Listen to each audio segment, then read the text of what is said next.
jeudi 25 juin 2020. Sur le vif, le balado du Crimis, épisode 11. Échange en contexte de crise sociale et sanitaire avec Amélie Bouchard, travailleuse sociale de formation et animatrice à la Jarniguane, un centre d'alphabétisation populaire de Villeray à Montréal. La Jarniguane est un organisme communautaire voué au développement de l'autonomie et à la défense des droits des personnes peu alphabétisées. On y offre des ateliers de lecture, d'écriture et d'initiation à l'ordinateur, ainsi que des ateliers portant sur la vie associative et démocratique, où les participants s'impliquent dans des actions visant à sensibiliser aux causes et conséquences de l'analphabétisme.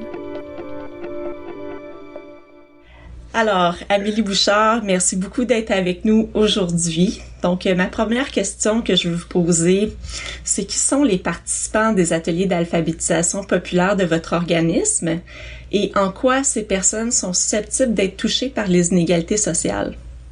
Nous, à la Jarniguane, on se retrouve avec autant des Québécois de souche que des personnes immigrantes. C'est sûr que c'est pas de la francisation, il faut bien faire la différence. C'est toutes des personnes qui ont un faible niveau de scolarisation et des faibles capacités en lecture et en écriture. Juste pour vous rappeler comme ça, vite, parce que des fois, les gens ont l'impression qu'on travaille avec quelques personnes, que voyons donc, il y en a plus d'analphabètes au Québec. Eh bien non, quand même, selon la dernière enquête internationale sur les compétences des adultes, il y a quand même 53% des Québécois qui ont encore un niveau de littératie de faible à moyen et 19% qui ont un niveau de littératie très faible. Et ça compte pas les personnes qui ont même pas pu participer à l'enquête parce qu'ils connaissaient pas assez l'alphabet, en fait, pour pouvoir montrer leurs compétences, donc lire un minimum. Mais il y en a aussi, qui est peut-être autour de moins d'1%, là. Mais nous, on travaille surtout avec ces personnes-là. Donc, le niveau 1, le 19%, et les gens en dessous de ce niveau-là. Et évidemment, je vous cacherai pas que c'est des personnes qui se retrouvent, je dis souvent qu'on travaille avec les personnes les plus exclues de la société québécoise, là, que c'est des personnes qui vivent dans la pauvreté, très grande pauvreté, là, donc on vit constamment des questions de j'ai plus de bouffe dans mon frigo à la fin du mois, là, puis ça pas en temps de pandémie, là, depuis toujours. Des personnes qui vivent avec l'aide sociale, mais qui sont quand même considérées comme des personnes aptes à l'emploi. On sait que la pauvreté engendre aussi des problèmes de santé, donc c'est aussi des personnes qui ont beaucoup de problèmes de santé physique, des problèmes de santé mentale, que ça amène ces conditions difficiles-là de vie. Mais ce qu'il faut pas oublier, c'est qu'on pense que parce qu'ils ont de la difficulté à lire, à écrire, il n'y a pas nécessairement de difficulté au niveau oral, mais ça amène aussi une difficulté de compréhension au niveau oral. Et ça fait que ces personnes-là ont une grande difficulté à avoir accès à l'ensemble de l'information dans la société. Et ce qui les marginalise, en plus de la précarité et tout ce que je viens de nommer. Puis, comment ces personnes sont-elles particulièrement touchées par le contexte de la pandémie? Bien évidemment, beaucoup de ces personnes sont déjà très isolées. Donc, en contexte de pandémie, c'est l'isolement extrême, là. On a beaucoup des participants qui n'ont pas des très bons rapports avec leur famille, qui n'ont pas beaucoup d'amis, hein. C'est des gens que ça fait longtemps qui sont exclus socialement. Donc, on a plusieurs là-dedans. C'est des personnes âgées. Donc, c'est les personnes qui ont été les plus isolées et les plus en tout cas vulnérables dans le contexte actuellement. Et ça fait aussi que c'est des personnes, par des manques d'habileté en écriture, amènent aussi des manques d'habileté avec les technologies de l'information.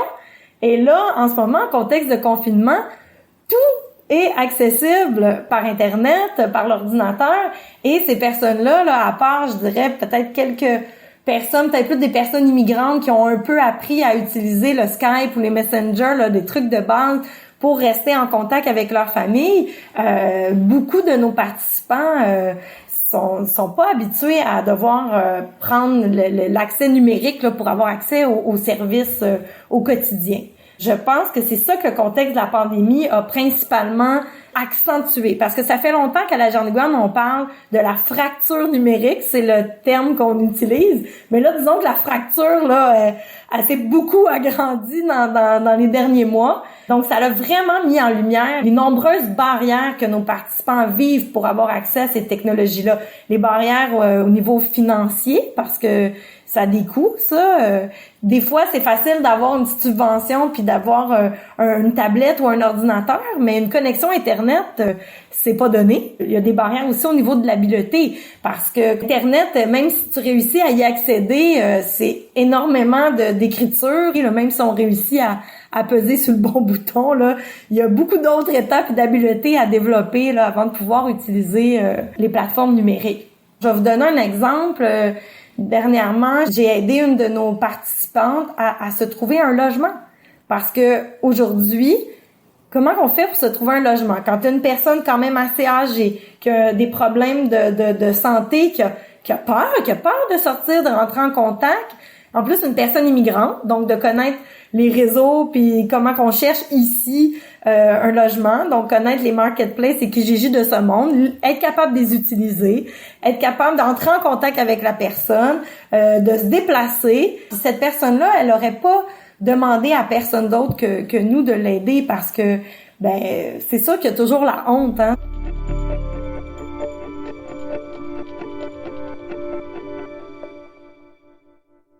Nos participants ne sont pas visés par les programmes gouvernementaux pour donner accès. Par exemple, là, il y avait les familles branchées, là, les enfants dans des familles situation plus précaire, où ils se faisaient prêter des ordinateurs, des tablettes pour qu'ils puissent continuer leur année scolaire.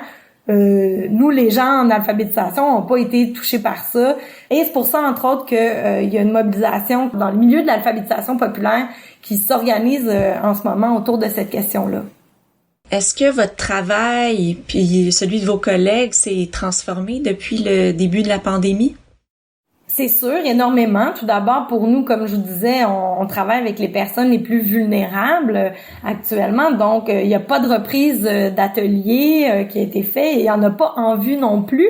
Donc, on pensait à septembre, qu'est-ce qu'on va devoir faire? Donc, c'est vraiment le défi de réussir à connecter toutes ces personnes-là et à les rejoindre par les technologies de l'information. C'est vraiment un très gros défi. C'est beaucoup de patience qu'on va devoir s'armer de cela. C'est aussi beaucoup plus de travail d'intervention et d'accompagnement individuel. Et le gros défi qui nous attend en septembre, c'est que dans les groupes d'alphabétisation populaire, on dit populaire parce que c'est une éducation différente. Les gens apprennent pas à lire, à écrire comme une fin en soi, mais c'est dans le but de prendre plus de pouvoir dans la société. Donc l'aspect action collective, défense de droits, milieu de vie est très important. Et là, dans le contexte actuel, ça devient très difficile le être ensemble. Donc, je sais pas comment on va réussir à continuer ça, ce être ensemble-là, et de mener des actions à travers la connexion Internet, là. On s'est mis à réfléchir à notre approche d'éducation populaire et on s'est dit que l'approche est très intéressante dans un contexte actuel pour contrer la désinformation, contrer les préjugés. Des fois, la désinformation vient aussi avec des idées préconçues qu'on se fait d'une chose. Il y a plein de théories conspirationnistes, par exemple, en ce moment. Je pense que l'approche d'éducation populaire est intéressante par rapport à ça, parce que au lieu de lever le petit doigt ou de rentrer dans une communication conflictuelle à dire non, moi j'ai raison, toi t'as pas raison, on a plus une approche de OK, on met sur la table qu'est-ce qu'on connaît, puis on essaie de voir, OK, qu'est-ce qui peut être vrai, qu'est-ce qui est moins vrai, on a-tu des exemples de ça? Alors, je pense que on aurait beaucoup à apporter dans ce qui est offert au grand public, de notre expérience, notre expertise. Qu'est-ce que cette crise met en évidence quant aux besoins et aux enjeux des personnes ayant un faible niveau de littératie?